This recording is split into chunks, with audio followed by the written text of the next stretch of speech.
The Astro-Mitra, with its Anzu line, is an astonishing celestial structure.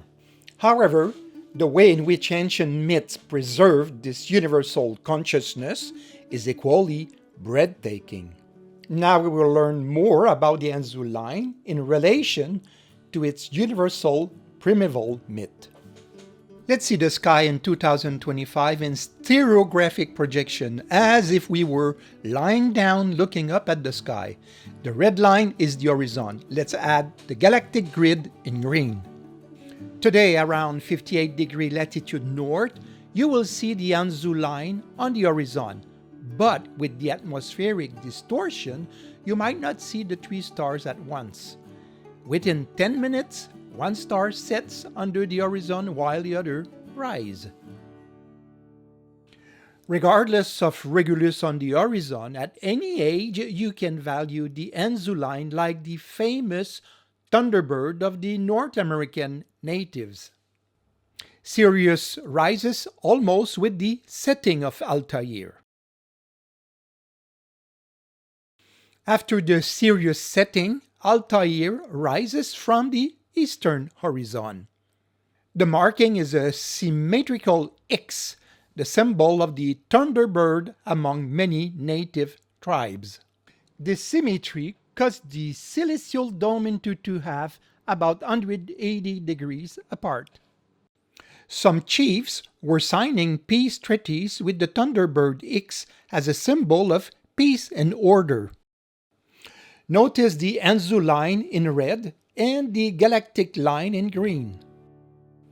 In this detail, the Anzu line passes by Regulus, cutting the Hydra's head before reaching Sirius. For Sumerians and Babylonians, Leo's king star, Regulus, dominates the horned water snake, Hydra. Notice the stars representing the head's horns. The horned water serpent appears worldwide in many mythologies. Many American natives say that the thunderbird destroyed this horned water serpent. In Egypt, the wild cat of the god Ra smashed and cut the head of Apep, the evil serpent. Let's go back to an overview of the Anzu line, but this time with a cylindrical projection, still with the galactic grid in green. The galactic meridians converge towards their poles, just like the Anzu line in red dashes. Here, the same projection with the ecliptic grid in orange to highlight an important ecliptic meridian in mythology, the Spica-Arcturus line, which indicates the ecliptic pole, like the myth of Icarus and Erigon we have already seen. Remember that the Icarus and Gilgamesh stories use galactic angular values to indicate the galactic pole. Egyptian deities find well their meaning considering the Astro-Mitra and the Anzu line. Each god or goddess represents a section of this matrix. For example, Horus is a lion with a falcon's head, while the Sumerian Anzu is a lion with an eagle's head. Both deities represent the link between Altair and Regulus. In an upcoming video, we will delve deeper into the Egyptian pantheon alongside our academic publications on Astro-Mitra.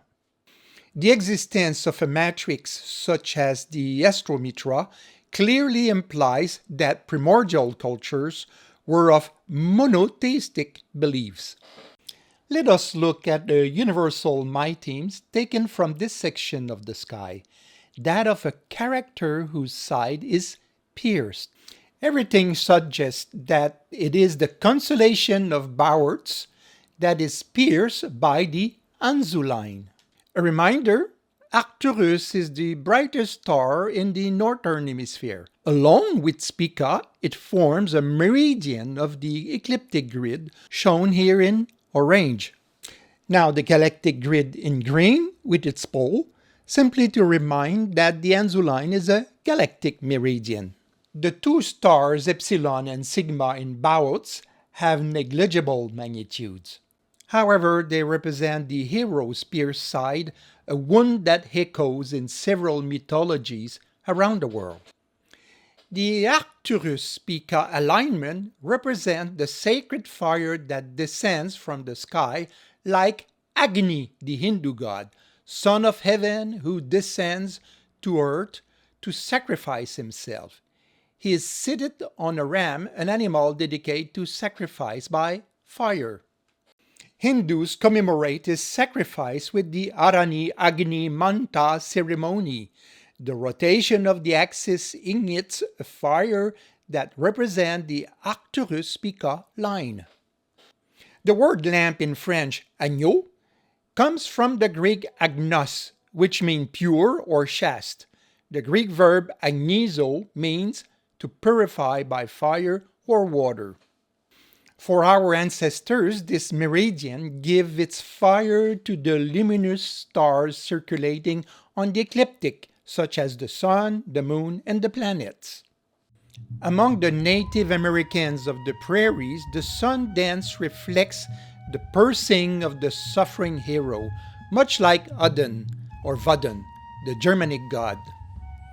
An effigy of the thunderbird on its nest is posted on the great pole to which the braves must sacrifice himself with pain.